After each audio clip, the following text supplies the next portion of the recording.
행정법 5-3장 행정상 손해배상 국가배상법 5조 풀겠습니다. 1번 국가배상법 제5조에 따른 배상 책임에 대한 설명으로 옳지 않은 것은 1번 공공의 영주물이란 국가 또는 지방자치단체가 소유권, 임차권 그 밖의 권한에 기하여 관리하고 있는 경우를 의미하고 그러한 권한 없이 사실상의 관리를 하고 있는 경우는 제외된다. 자, 이건 틀렸어요.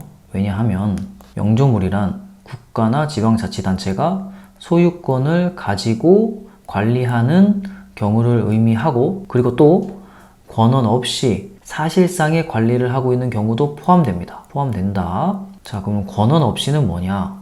정당한 권한 없이 이런 뜻이고 더 쉬운 말로 바꾸면 소유권 없이 국가가 소유권 없이 사실상의 관리를 하고 있는 경우도 영주물에 포함이 된다.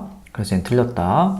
다음 2번 영주물의 하자란 공공의 목적에 제공된 영주물이 그 용도에 따라 통상 갖추어야 할 안전성을 갖추지 못한 상태에 있음을 말한다. 자, 이거 딱 맞는 선지예요. 여기서 중요한 거는 영주물의 하자가 인정되려면 통상적인 안전성을 갖추지 못한 상태에 있음을 말하는 거예요. 자, 요거랑 대비되는 게 완전 무결한 안전성을 갖추지 못한 상태임을 말한다. 요렇게 써 있으면 틀린 선지가 되는 거예요. 영주물의 하자란 완전 무결한 안전성을 갖추지 못한 상태를 말한다. 그럼 틀린 선지가 되는 거예요. 왜? 국가가 어떻게 완전 무결한 안전성을 유지할 수 있겠어요? 통상적인 안전성을 유지하는 것, 관리하는 것 정도는 가능하겠죠? 그것도 갖추지 못했으면 영주물의 하자가 인정되는 거예요. 그렇게 되면 국가 배상을 해줘야 되는 거고 그렇게 연결되는 겁니다. 다음 3번 예산 부족 등 재정 사정은 배상 책임 판단에 있어 참작 사유는 될 수 있으나 안전성을 결정지을 절대적인 요건은 아니다. 자, 요거 맞습니다. 자, 재정 사정으로 영주물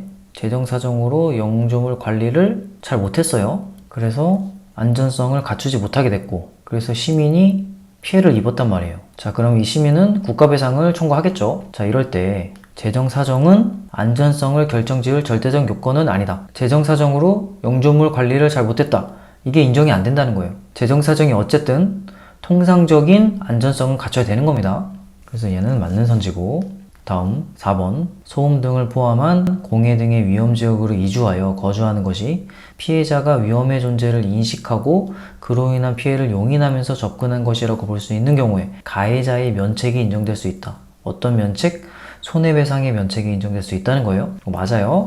자, 피해자가 위험을 인식하고 이주를 한 거예요. 자, 그러면 피해를 받았더라도 가해자, 여기서 가해자는 국가겠죠. 국가나 지자체. 국가는 국가배상의 면책이 인정될 수 있는 거예요. 국가배상 안 해줘도 된다는 거예요. 그래서 답은 1번. 자, 해설하겠습니다. 옳지 않은 것은 1번에서는 영주물은 권한이 없는 사실상의 관리도 포함된다. 권한 없는은 쉽게 풀었으면 소유권이 없는, 그러니까 국가가 영주물에 대해서 소유권이 없더라도 사실상의 관리를 하고 있으면 그게 영주물에 포함이 된다는 거예요. 영주물은 공공 목적을 위한 시설 이렇게 생각하면 됩니다. 국가가 공공 목적으로 관리하는 시설. 1번 보면 영주물이란 국가가 소유권을 가지고 관리하고 있는 경우를 의미하고 이것도 그렇고 권한 없이 정당한 권한 없이 소유권 없이 사실상의 관리를 하고 있는 경우도 포함됩니다. 그래서 얘는 틀린 선지. 다음 2번 영주물의 하자란 통상적으로 갖추어야 할 안전성을 갖추지 못한 상태에 있음을 말한다. 맞아요. 영주물의 하자는 통상적인 안전성을 갖추지 못한 것이지 완전 무결한 안전성을 갖추지 못한 것이 아니다. 국가나 지자체는 완전 무결한 안전성을 갖출 수 없어요. 하지만 통상적인 안전성 정도는 갖춰야겠죠. 이것도 갖추지 못하면 영주물의 하자가 인정되는 것이고 국가배상을 해줘야 되는 겁니다. 다음 3번 영주물의 하자에서 재정사정은 하자의 사유가 되지 않는다. 재정사정으로 통상적인 안전성을 갖추지 못했으면 그거는 영주물의 하자가 되는 겁니다. 3번 보면 재정사정은 안전성을 결정지을 절대적 요건은 아니다. 맞다. 다음 4번 피해자가 위험의 존재를 인식하고 이주했으면 가해자의 면책이 인정될 수 있다. 맞다. 가해자의 면책이란 국가배상, 같은 말로 손해배상, 요게 면책될 수 있다. 국가배상이랑 같은 말이 국가가 하는 손해배상이에요. 같은 말이라고 생각하면 됩니다. 여기서 영주물의 하자를 왜 자꾸 물어보냐면 국가배상이 인정되려면 일단 영주물의 하자가 인정이 돼야 돼요. 그래야지 국가배상이 인정될 수 있는 겁니다. 그래서 계속 물어보는 거예요. 다음 문제 2번 공공의 영조물의 설치 관리의 하자로 인한 국가배상 책임에 대한 판례 입장을 옳지 않은 것은 1번 공공의 영조물이함은 강학상 공물을 뜻하므로 국가 또는 지방자치단체가 사실상의 관리를 하고 있는 유체물은 포함되지 않는다. 틀렸죠? 권한 없는 사실상의 관리를 하고 있는 경우도 영조물에 포함이 되죠. 영조물에 포함됩니다. 여기서 강학상 공물, 이게 뭔지 이런 거는 알려고 하지 마세요. 물어보질 않습니다. 이걸로 틀리게 내지도 않고 유체물 이런 것도 중요한 게 아니에요. 이런 거를 틀리게 내질 않으니까. 틀리게 내는 부분, 중요한 부분을 잘 볼 줄 알아야 돼요. 행정법은 이 선지의 길이가 긴 경우가 많기 때문에 중요한 부분을 잘 찾아내야 됩니다. 그리고 이 선지의 내용을 잘 요약할 줄도 알아야 되고. 다음 2번 공공의 영조물의 설치 관리의 하자에는 영조물이 공공의 목적에 이용됨에 있어 그 이용 상태 및 정도가 일정한 한도를 초과해서 제3자에게 사회통념상 참을 수 없는 피해를 입히고 있는 경우가 포함된다. 자, 이건 맞아요. 보통 여기서처럼 일정한 한도를 초과해서 사회통념상 참을 수 없는 피해를 입혔다. 자, 이렇게 강한 수사가 나오면 보통 옳은 선지가 되거나 혹은 예외적인 선지가 돼요. 이렇게 큰 피해를 입히니까 영조물의 하자가 맞다. 이러면은 옳은 선지가 되는 거예요. 아니면 막대한 피해를 입힐 때는 예외적으로 뭐뭐하다. 그럼 그런 선지는 보통 맞고요. 이렇게 사회통념상 참을 수 없는 피해를 주었다. 자, 이런 문장이 나오면 유심히 봐야 되는 겁니다. 그래서 여기서는 이렇게 사회통념상 참을 수 없는 피해를 입히면 영조물의 하자로 인정될 수 있다. 다음 3번 영조물의 설치 및 관리에 있어서 항상 완전 무결한 상태를 유지할 정도로 고도의 안전성을 갖추지 아니하였다고 해서 영조물의 설치 또는 관리의 하자가 있다고 단정할 수 없다. 그렇죠. 국가가 어떻게 완전 무결한 안전성을 유지할 수 있겠어요. 그럴 수는 없고 영조물이 완전 무결한 안전성을 갖추지 아니했다고 해서 영조물의 하자가 있다고 단정할 수 없다. 맞고 영조물의 하자가 있다는 것은 통상적인 안전성을 갖추지 못했을 때 영조물의 하자가 있다. 이렇게 얘기할 수 있는 겁니다. 다음 4번 국가배상 소송에서 공공의 영조물의 하자가 있다는 입증 책임은 피해자가 지지만 관리 주체에게 손해 발생의 예견 가능성과 회피 가능성이 없다는 입증 책임은 관리 주체가 진다. 그래서 관리 주체는 국가고 국가지자체고 이건 맞는 선지예요.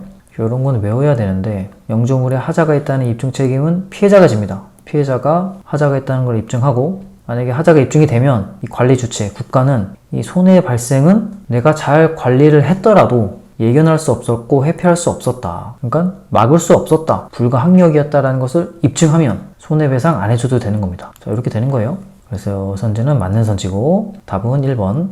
자, 해설하겠습니다. 옳지 않은 것은 영조물이라 함은 사실상의 관리를 하고 있는 유체물은 포함됩니다. 틀린 선지고 권한 없는 사실상의 관리도 영조물에 포함됩니다. 다음 2번 여기서처럼 참을 수 없는 피해를 주는 경우는 영조물의 하자가 있다고 할 수 있다. 맞습니다. 이렇게 강한 수사 이렇게 꾸며주는 말이 나오면 이제 예외적인 선지가 되거나 옳은 선지가 된다 그랬죠. 여기서는 옳은 선지가 되는 거예요. 사회통념상 참을 수 없는 피해를 입히고 있는 경우는 영조물의 하자가 있다고 할 수 있다. 다음 3번 자, 영조물의 하자는 통상적인 안전성을 갖추지 못한 것이지 완전 무결한 안전성을 갖추지 못한 것은 아니다. 영조물의 관리에 있어서 항상 완전 무결한 안전성을 갖추지 아니하였다고 하여 영조물의 설치 또는 관리에 하자가 있다고 단정할 수는 없다. 맞죠?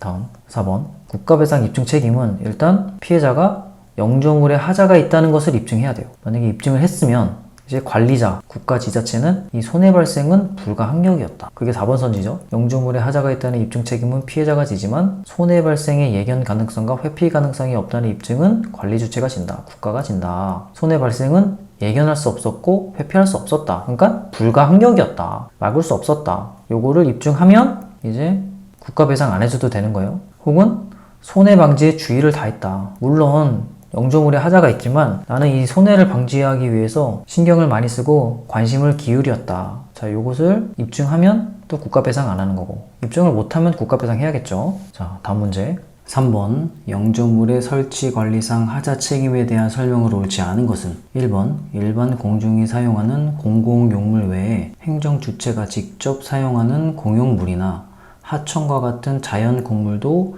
국가배상법 제5조의 공공의 영조물에 포함된다. 자, 이건 맞아요. 여기서는 뭐 어려운 말이 많이 쓰였지만 공공용물, 국가배상법 5조 이런 걸 틀리게 내진 않아요. 여기서 물어보는 건 이 하천과 같은 자연 곡물도 영조물이냐? 근데 이건 맞아요. 이제 웬만하면 다 영조물이 되더라고요. 이게 영조물이냐 아니냐라고 물어보는 거면 대부분 영조물이 맞아요. 그러니까 오히려 영조물이 아닌 것을 암기해야 돼요. 영조물이 아닌 것들. 그런데 이 5-3장은 문제들이 그렇게 많진 않아요. 그래서 물어보는 것만 똑같이 물어보고 또 그 얘들도 또 그 기출에 나온 얘들도 많지 않기 때문에 일단 기출만 다 외우고 또 부족하다 싶으면 국가직, 지방직, 7급도 다 외우면 되는 거예요. 해설해서 좀 더 보기로 하고. 다음 2번 영조물의 하자 유무는 객관적 견지에서 본 안전성의 문제이며 국가의 예산 부족으로 인해 영조물의 설치 관리에 하자가 생긴 경우에도 국가는 면책될 수 없다. 맞죠? 자, 국가의 예산 부족은 영조물 하자의 면책 사유가 될 수 없다.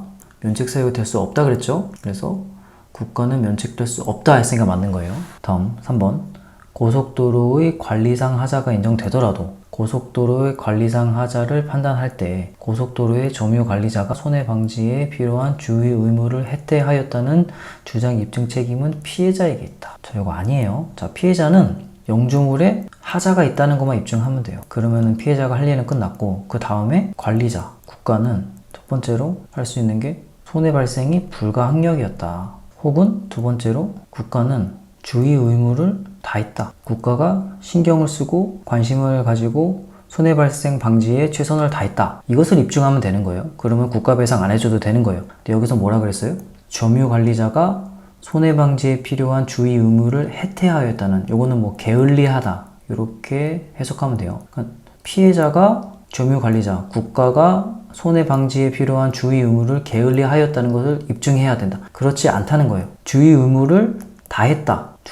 국가가 주의 의무를 다했다는 것을 입증해야 되는 거야. 반대로 얘기했죠. 그래서 얘는 틀린 선지다. 이거 은근히 해석이 잘 안 되니까 차근차근 읽어보세요. 다음 4번 소음 등의 공해로 인한 법적 쟁송이 제기되거나 그 피해에 대한 보상이 실시되는 등 피해 지역임이 구체적으로 드러나고 이러한 사실이 그 지역에 널리 알려진 이후에 이주하여 오는 경우에는 위와 같은 위험에의 접근에 따른 가해자의 면책 여부를 보다 적극적으로 인정할 여지가 있다. 자, 이거 맞죠? 자, 이거 무슨 말이냐면 피해 지역임이 구체적으로 드러난 다음에 이러한 사실이 널리 알려진 이후에 이주하여 오는 경우에는, 그리고 피해를 입은 거예요. 다 알고 나서 이주해온 다음에 피해를 입은 거예요. 자, 이럴 때는 가해자의 면책 여부를 보다 적극적으로 인정할 여지가 있다. 맞아요. 국가가 국가배상을 면책해 줄 수 있다. 이런 얘기를 하는 거고, 요거는 맞는 선지다. 그래서 답은 3번. 자, 해설하겠습니다. 옳지 않은 것은, 자, 1번은 전 어떻게 푸냐면 이 영조물이냐 영조물이 아니냐는 이 문제는 그렇게 많이 나오지 않았고 얘들도 많지 않아요. 근데 공통점은 대부분 다 영조물이 돼요. 웬만한 것들은 다 영조물이 된다. 철도 관련된 거, 대합실, 승강장, 도로 관련된 거, 보행자 신호기, 이거 신호등이죠. 차량 신호기, 이것도 신호등이고, 그리고 자연 곡물, 하천, 이런 것들이 다 영조물이 된다. 근데 오히려 영조물이 안 되는 거를 외워야 돼요. 웬만한 건 다 되더라고요. 영조물이 안 되는 것은 설치되지 않은 옹벽, 노선 인정, 공용 개시되지 않은 도로. 자, 이것도 영조물이 될 것 같잖아요. 근데 안 돼요. 제가 여기서 발견한 공통점은 국가가 관리를 시작하지 않은 거예요. 아직 국가가 관리를 시작하지 않았어요. 설치되지 않았으니까 아직 관리를 시작하지 않았고, 노선 인정, 공용 개시되지 않았기 때문에 아직 국가가 관리를 시작하지 않았기 때문에 영조물이 되지 않는 거예요. 국가가 관리를 해야 영조물이죠. 관리를 하지 않았으니까 영조물이 아니다. 전 이렇게 공통점을 찾았어요. 어쨌든 암기는 해야 되는 겁니다. 1번 보면 하천과 같은 자연 곡물도 영조물에 포함된다. 자, 이건 맞다. 웬만하면 다 영조물이 된다 그랬죠. 다음 2번, 요거는 예산 부족으로 인해 영조물에 하자가 생긴 경우에도 국가는 면책될 수 없다. 맞습니다. 예산 부족은 하자의 면책 사유가 되지 못한다. 맞다. 다음 3번, 고속도로의 관리상 하자가 인정되면 이제 피해자가 입증할 건 끝난 거예요. 이제는 잘못이 없다는 것을 국가 지자체가 입증을 해야죠. 여기서는 고속도로의 점유 관리자가 손해 방지에 필요한 주의 의무를 해태하였다는 주장 입증은 피해자에게 있다. 아니고, 자, 여기서는 해태하였다는 게 아니라 손해 방지에 필요한 주의 의무를 다하였다는 입증을 관리자가 해야 되죠. 관리자가 해야 한다. 보면 국가배상 입증 책임은 피해자는 영조물의 하자가 있다는 것을 입증하고 관리자는 손해 발생은 불가항력이었다. 막을 수 없었다. 예측할 수 없었다. 그리고 아니면 손해 방지에 주의를 다했다. 난 손해 방지하기 위해서 신경도 썼고 관심도 기울였다. 이것을 증명을 해야 됩니다. 그렇지 않으면 손해배상 해줘야 되고 3번은 틀린 선지다. 피해자에게 있다 그랬으니까. 다음 4번. 자, 이건 짧게 줄이면 피해자가 위험을 인식하고 이주했으면 가해자의 면책 사유가 된다. 그렇겠죠. 이건 상식적이죠. 4번 보면 피해 지역임이 구체적으로 드러나고 그 이후에 이주하여 오는 경우에는 가해자의 면책 여부를 보다 적극적으로 인정할 여지가 있다. 이거는 맞죠. 다음 문제 4번. 다음 행정상 손해배상과 관련된 사례에 대한 설명으로 옳은 것은 갑은 자동차로 편도 1차로를 달리던 중에 커브길에서 앞선 차량을 무리하게 추월하기 위하여 중앙선을 침범하여 반대편 도로로 벗어나 도로 옆 계곡으로 떨어져 중상해를 입었다. 자, 여기서는 피해자가 어떤 잘못을 한 것처럼 보이죠? 여기서 보면 무리하게 추월하기 위해 중앙선을 침범했다. 그랬으니까 여기서는 이 손해배상이 면책되는 거 아니야? 이런 생각이 들죠? 하지만 이 피해자가 잘못했냐 안 했냐는 손해배상의 면책과는 관련이 없어요. 영조물의 하자가 중요한 거예요. 영조물의 하자. 이 피해자가 손해가 발생하는데 이 영조물의 하자가 있었냐 없었냐. 영조물의 하자가 있었으면 손해배상을 물을 수 있고 영조물의 하자가 없었으면 손해배상을 물을 수 없는 거예요. 자, 다음 나번 보면 을은 자동차로 눈이 내린 직후에 산간지역에 위치한 국도를 달리던 중 도로에 생긴 빙판길에 미끄러져 상해를 입었다. 자, 여기서는 피해자가 을인데 잘못이 없으니까 손해배상이 되겠지. 이런 생각이 들죠? 자, 이것도 아니다. 이런 건 중요하지 않다. 영조물의 하자가 중요하다. 그래서 선지를 보면 1번 가와 나의 사례에서 국가가 갑과 을의 손해배상 책임을 부담할 것인지 여부는 위 도로들이 모든 가능한 경우를 예상하여 고도의 안전성을 갖추었는지의 여부에 따라 결정될 것이다. 자, 이건 아니죠. 완전 무결한 안전성이 아니고 통상적인 안전성이죠. 통상적인 안전성을 갖추지 못했으면 이제 영조물의 하자가 인정되는 거죠. 다음. 자, 2번. 가 사례에서 만약에 차량용 방호 울타리가 설치되었다면 갑이 상해를 입지 않았거나 경미한 상해를 입었을 것이므로 그 방호 울타리 미설치만으로도 손해배상을 받기에 충분한 요건을 갖추었다고 볼 수 있다. 자, 이건 아니에요. 왜냐면은 일단 손해배상을 받으려면 영조물의 하자가 있어야 되고, 자, 영조물의 하자가 인정되려면 이 영조물의 관리가 잘 안 돼야 돼요. 그러면 이 방호 울타리를 미설치했으면 영조물의 관리가 안 된 거냐? 자, 이렇게 볼 수 있냐? 그렇진 않다는 거예요. 이렇게 어떤 추가적인 안전장치를 설치했냐 안 했냐에 따라서 관리가 됐냐 안 됐냐가 결정이 되면 뭐든 갖다 붙일 수 있죠. 이게 설치됐으면은 내가 사고가 안 났을 것이다. 다른 어떤 것이 설치되었으면은 내가 손해 발생이 안 됐을 것이다. 이렇게 어떤 것이 갖다 붙일 수 있죠. 그렇기 때문에 통상적인 안전성만 갖추면 되는 거지. 뭐 어떤 위험 방지를 위해 추가적인 어떤 안전 장치가 설치가 될 필요는 없는 거예요. 이러면 좀 이해가 되죠. 자, 3번도 비슷한 얘기를 해요. 나 사례에서 을은 산악 지역의 특성상 빙판길 위험 경고나 위험 표지판이 설치되었다면, 자, 빙판길 위험 경고나 위험 표지판이 설치되었다면 주의를 기울여 운행하여 상해를 입지 않았을 것이므로 그 미설치만으로도 국가에 대한 손해배상 책임을 묻기에 충분하다. 자, 이것도 아니겠죠. 어떤 위험 방지를 위한 어떤 것이 설치될 필요는 없는 거예요. 이것으로 영조물의 하자가 인정된다면 이제 피해자가 어떤 것이든 갖다 붙여서 영조물의 하자를 만들 수 있는 겁니다. 그래서 3번도 틀렸고, 자, 4번 보면 가와 나의 사례에서 만약 도로의 관리상 하자가 인정된다면, 자, 도로상 관리상 하자가 인정된다는 것은 영조물의 하자가 인정된다는 것과 같은 말이에요. 영조물의 하자가 인정된다. 비록 그 사고의 원인에 제3자의 행위가 개입되었더라도 갑과 을은 국가에 대하여 손해배상 책임을 물을 수 있다. 자, 이게 맞는 선제예요. 이 사고 원인에 제3자 개입 여부가 중요하지 않고 이 도로상 관리의 하자가 있냐 없냐가 중요한 거예요. 왜? 도로상 관리의 하자가 있다는 것은 영조물의 하자가 있다는 거예요. 영조물의 하자가 있으면 이제 손해배상 책임을 물을 수 있는 거예요. 자, 뭐가 중요한지 좀 알겠죠? 피해자의 잘잘못 여부, 그리고 위험 방지를 위한 어떤 장치를 설치했냐 안 했냐 이런 게 중요한 게 아니라 영조물의 하자가 있냐 없냐가 중요한 겁니다. 이 도로상 관리의 하자가 있으면 영조물의 하자가 있는 거예요. 그러면 자, 해설을 해봅시다. 답은 4번.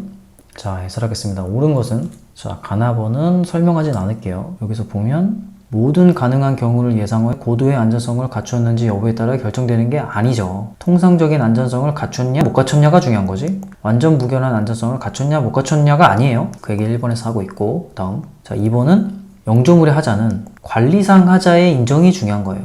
위험 방지를 위해 추가로 무엇을 설치할 필요는 없는 거예요. 관리가 잘 되었으면 책임이 없는 거고, 관리가 안 되었으면 제3자가 개입했어도 책임이 있고 손해배상을 물을 수 있는 거예요. 만약에 추가로 무엇을 설치했냐 안 했냐가 영조물의 하자에 인정되냐 안 되냐를 결정한다면 이 피해자가 뭐든 갖다 붙일 수 있는 거죠. 왜 위험 방지판 설치 안 했냐, 왜 경찰을 배치하지 않았냐, 다 가능한 겁니다. 그렇기 때문에 추가로 무엇을 설치했냐 안 했냐는 영조물의 관리상 하자를 만들 수 없다. 그래서 가번에서도 방어 울타리 위설치만으로 손해배상을 받기에 충분한 요건을 갖추었다고 볼 수 있다 했으니까 틀렸고, 다음 3번도 똑같은 얘기죠. 위험 표지판, 이 위험 표지판의 미설치만으로도 국가에 대한 손해배상 책임을 묻기에 충분하다. 아니죠. 다음 4번 보면 여기서는 도로상의 관리상 하자가 인정된다면, 즉 영조물의 하자가 있다면 사고의 원인에 제3자의 행위가 개입되었더라도 갑과 을은 국가에 대하여 손해배상 책임을 물을 수 있다. 맞습니다. 영조물의 하자가 인정됐으니까. 자, 다음 문제. 갑은 A지방자치단체가 관리하는 도로를 운행하던 중에 도로에 방치된 낙하물로 인하여 손해를 입었고 이를 이유로 국가배상법상 손해배상을 청구하려고 한다. 이에 대한 설명을 옳지 않은 것은 1번 A지방자치단체가 이 도로를 권한 없이 사실상 관리하고 있는 경우에는 A지방자치단체의 배상 책임은 인정될 수 없다. 아니죠. 자, 권한 없이, 소유권 없이 사실상 관리하고 있는 경우는 배상 책임이 인정될 수 있어요. 이거 계속 나오죠. 다음 2번 도로의 설치관리상 하자가 있는지 여부는 위 도로가 용도에 따라 통상 갖추어야 할 안전성을 갖추었는지 여부에 따라 결정된다. 딱 맞는 선지죠. 자, 도로에 관리상 하자가 있다는 것은 영조물의 하자가 있다는 거고, 즉 영조물의 하자가 있는지 여부는 통상 갖추어야 할 안전성을 갖추었는지 여부에 따라 결정되는 거 맞습니다. 다음 3번 도로가 국도이며 그 관리권이 A지방자치단체 장에게 위임되었다면, 제 위임사무란 거죠. A지방자치단체가 도로의 관리에 필요한 일체의 경비를 대외적으로 지출하는 자에 불과하더라도 갑은 A지방자치단체에 대해 국가배상 청구를 할 수 있다. 자, 이거는 무조건 맞아요. 왜냐면은 일단 이 지방자치단체는 위임사무든 자치사무든 무조건 지방자치단체에 손해배상 청구를 할 수가 있어요. 그러니까 맞는 선지고, 여러 가지로 설명할 수 있어요. 여기서 보면 관리권이 A지방자치단체 장에 위임됐으니까 이제 A지방자치단체는 사무기속 주체예요. 그리고 경비를 대외적으로 지출한다 그랬으니까 비용 부담자도 돼요. 자, 그런데 국가배상은 사무기속 주체와 비용 부담자에게 선택적으로 청구할 수 있다 그랬죠. 지방자치단체에게는 무조건 손해배상 청구가 가능한 거예요. 그래서 맞는 선지고, 자, 4번 갑이 배상을 받기 위하여 소송을 제기하는 경우에는 민사소송을 제기해야 한다. 자, 이거 맞아요. 국가에게 손해배상 청구하는 것은 이거는 국가배상이랑 같은 말이에요. 얘는 민사소송입니다. 이건 암기해야 돼요. 그렇다. 민사소송이다. 국가에 대한 손해배상, 국가배상은 민사소송이다. 답은 1번. 자, 해설하겠습니다. 옳지 않은 것은 1번 권한 없이 사실상 관리하고 있는 경우도 A지방자치단체의 배상 책임은 인정될 수 있죠. 영조물은 권한 없는 사실상 관리도 포함되니까. 다음 2번 영조물의 하자는 통상적인 안전성을 갖추지 못한 것이다. 도로에 관리상 하자가 있는지 여부는, 즉 영조물의 하자가 있는지 여부는 통상 갖추어야 할 안전성을 갖추었는지 여부에 따라 결정된다. 맞습니다.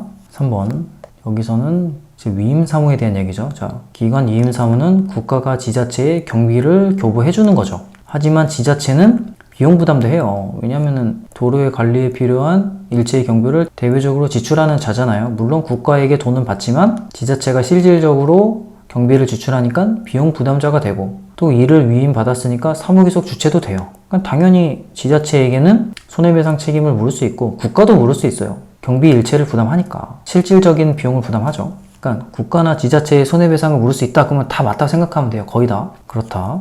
다음 4번 자, 국가배상은 민사입니다. 쉽게 외우세요. 갑이 배상을 받기 위해 소송을 제기하는 경우에는 민사소송을 제기해야 한다. 맞다.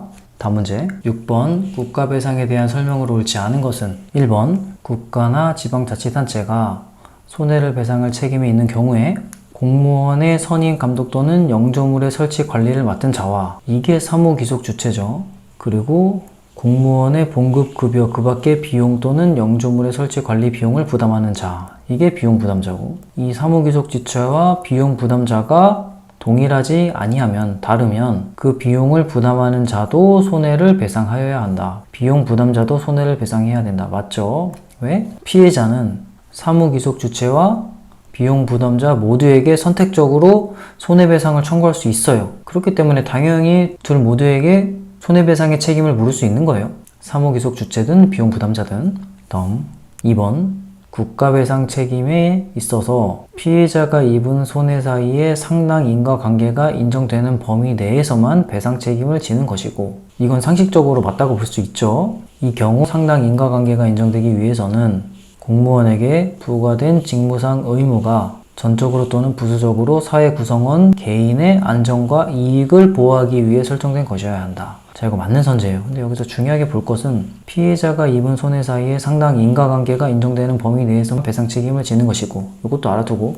근데 이건 틀리게 잘 안 내요, 이 부분은. 중요한 거는 공무원에게 부과된 직무가 개인의 이익을 보호하기 위해 설정된 것이어야 한다. 이렇게 기억하세요. 이러면 잘 배워져요.